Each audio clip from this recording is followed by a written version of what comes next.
Today, our topic for today will be obedience, embracing the humility to love. Embracing the humility to love. Obedience, embracing the humility to love. And this is the key. One of the things to realize is, we've been talking about the value of obedience, and we share how obedience is like a fingerprint. Like everybody has their own obedience. Like you can't be obedient. Like I can't be obedient for my wife. Had a great conversation with my son this week. My son's 35. And I said, I can't be obedient for you. Like you have to be, he has his own obedience. I said, my grandchildren, I love my grandchildren, but guess what? Can't be obedient for them either. But I can put them in position to be obedient. How like you got people dealing with stuff and you want to be there for them. So you figure you relieve their situation, right? You're helping them. But a lot of times you're preventing them from getting touched to a point where now they'll have to be obedient for themselves. So again, you just can't be, let you off the hook now. You can't be obedient for other people, kids and everybody else. Everybody has their own obedience. And so, and we gave you in Genesis how God started everything out with obedience. When he told Adam and Eve, he says, okay, you have this garden and you have these trees in the garden. He said, everything in here is yours. If you study out in Genesis, they had gold in the garden.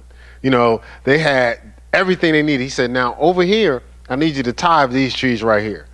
These trees, the tree of life and the tree of knowledge of good and evil, don't touch those. Now, some people that like to question God, and use their natural understanding to try to understand such a great deity, they'll say, well, why would God set them up like that? He was setting them up, why are you going to tell them they can't eat of the tree? Then they eat of the tree.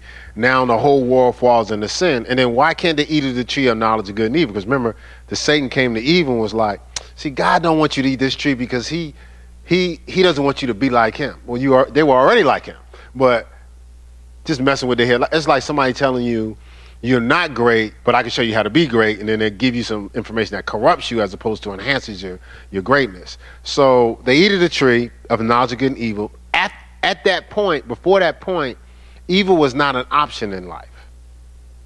Only good. Even God, when he created everything, he looked at it and he said, what? It was good, right? So that was so up to that point, evil wasn't a consideration. Now, once they ate the tree of the knowledge of good and evil is a consideration. They were aware of evil. We were talking about in the leadership class how, don't lose that childlike naivety.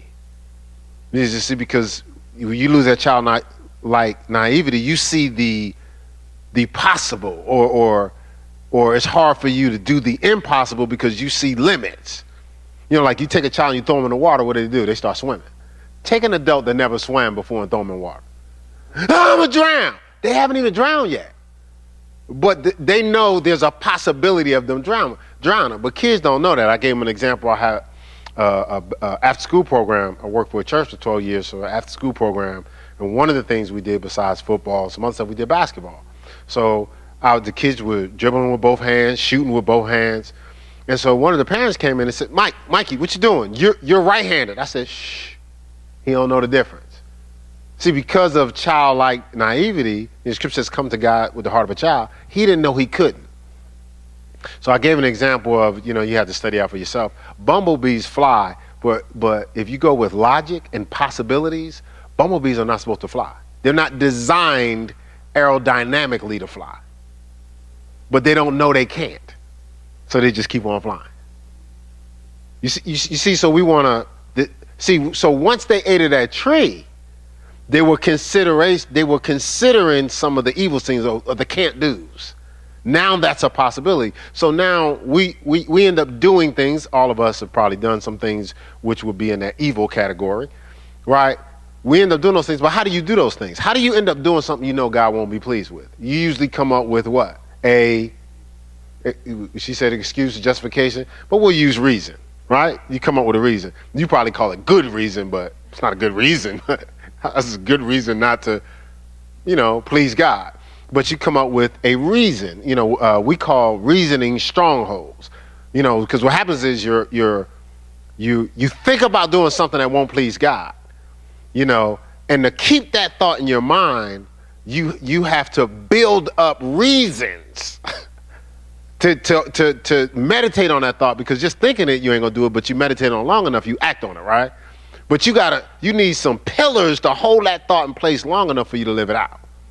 That's what's called reasons. You know, so reasoning was not a part of our life before they ate of that tree. You see that? Yeah, but now why did God do that? Why did he say don't eat the tree? He was trying to teach them obedience so they could draw authority. He knew to live in this life, Satan was kicked down from heaven, and he knew to navigate through life and to fulfill purpose, we needed to walk in authority.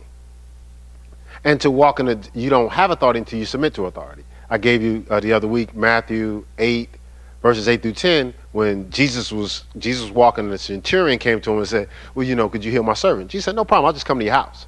He said, no, Master, you don't have to come to my house. He said, listen, I understand the system. He says, I'm a man under authority. That was the first statement. I'm under authority, so I'm submitted to authority. He says, and I have people under me, submitted to my authority. He said, I say go and they go, come and they come, do and they do. He said, but he knew that they came and did and was obedient because he was. He said, so if you just speak the word only, my servant's going to be healed, because I know you're submitted to God. I've been listening to you. You ain't doing nothing of yourself. You're submitted to God's authority. So I know you have authority. You can just speak the words that come out of your mouth has so much authority that everything in this atmosphere will move on it. So if you just speak my servant healed, he's going to be healed. Jesus said, now we talking. Hey, gather around. That's faith right there, y'all. That guy right there, I have not seen faith like that. Right? Because he understood authority. He understood the value of that obedience is not a bad thing. See, we grow up in life, you know, especially if your parents are telling you what to do, people are always telling you what to do, the job telling you what to do. You get to a point where you just want to do what you want to do. So when you hear the word obedient, like we go through this in marriage counseling. When you first go into marriage counseling, we go through Ephesians 5, and it talks about submitting to one another. I ain't submitting to nobody. You know, or you in a marriage, you be like, listen, you ain't my daddy, you ain't my mama. You know, like accountability to you is like a bad word. Like, you ain't telling me what to do. Each time you buck the opportunity to submit, you're losing authority. You leaking authority all over the room. We want to embrace opportunities to be obedient, not run from them. Obedience is a good thing because of what it's trying to get through us. Like that's the challenge right now. Think about it. You know how you worry about somebody in marriage. The reason why you're not all in, I got all in from his wife. You know, our first session, that was the thing. Was like, all right, listen, we can't even move forward if you ain't gonna be all in. You can't be, all right, tell you what, you can have most of me, but let me hold on to this just in case. But this is the part that's causing the arguments. Because the other person feels something's missing. Because they were designed to commune or to submerge with all of you. But you got you holding something back. Just in case it don't work out.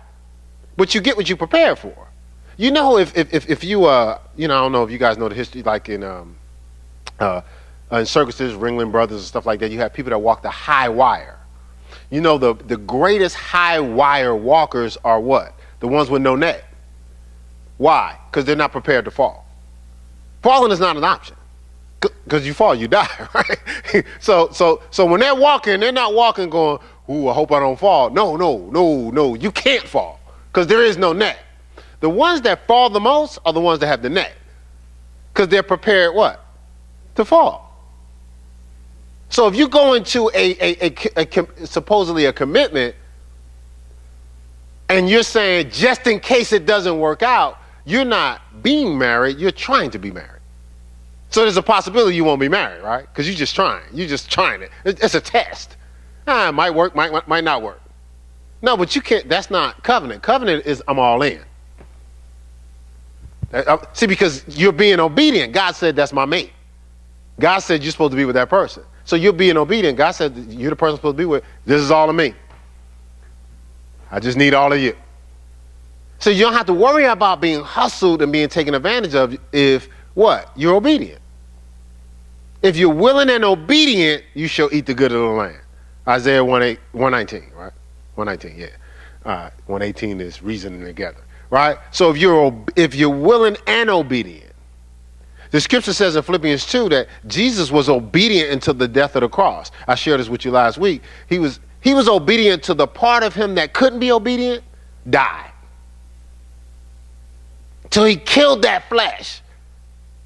The flesh that sometimes is tempted to want to do its own thing. To kill the weak part of him. Spirit is indeed willing, but the flesh is weak.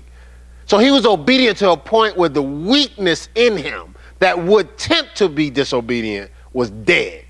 So when he got sat on the right hand of the Father, there was nothing in him that could possibly be disobedient. Because that disobedience is stealing something from us.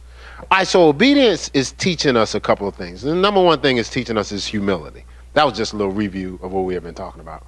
But now, it's teaching us humility. Humility rewards us grace and exaltation, because the scripture says he'll give what? Grace, favor, blessing, what to what? The humble, right? So if we can walk in humiliation, we can experience exaltation. Well, we were talking about this in the interesting thing in the leadership class. We was talking about humility too, and it's like it's if you can embrace humble opportunities, then you can experience what you ultimately want. You ultimately want to be exalted, but the scripture says, "Humble yourself in the sight of God, and you be exalted in due time." It didn't say in the sight of man. So you can have a humble front. We were talking about this eating the other day, how your presentation could look humble, because you think humility, no, it's okay, you can go ahead and do it. That's what is that? What is that? Come on, stop. That's not, no, it's humble yourself in the sight of God. See, so while you looking humble, no, you're right, no, that's okay. Now that person's humble. You say that person's humble. You don't know what that person's doing in their heart. Are they humble or are they hiding? See, it's two different. Humble yourself in the sight of God and he'll exalt you in due time. That's what the scripture says, right? Humility is our place of entire dependence on God. It's when we're at our purest self. There's no mixture. There's no pride. See, pure is no mixture. It's all pure. There's no pride, no contamination in there. We were talking about leadership in the leadership training, and we were saying how if you mix your humility with pride, it affects your how you operate in authority, because pride is in the way. So you're supposed to serve authority, but if pride is in the way, you'll lord authority. See, so you're not a leader, you're a lorder. you see, but if you're in humility, you serve authority to the person. So I'm a pastor. At every level of leadership I've grown to, I've just served at a greater level. Now I have a lot more people to serve. Now I'm at a position where I can lord. You see the difference? Yeah, but I got to keep pride out, because if pride gets in, it'd be like, yeah, I'm HNIC or whatever. You know what I'm saying? Y'all gonna do what I tell y'all to do, because I'm in authority. So now I'm trying to what we talk about? I'm trying to validate myself. I'm trying to build up my esteem with God's authority. Because it's God's authority, it's delegated. I'm delegated authority. He's the chief shepherd, right? But I'm trying to use his authority. So we talked about getting away with the superstar syndrome in the leadership class, So I wasn't a superstar. I never really got to my superstar status in life. So now that I got some level of authority, I'm going to use that to be a superstar. I'm a superstar now, didn't nobody care about me, but now I'm a pastor. So now I'm about to bling. I'm about to shine. What? I'm a superstar. No, that's not. No, you're a servant.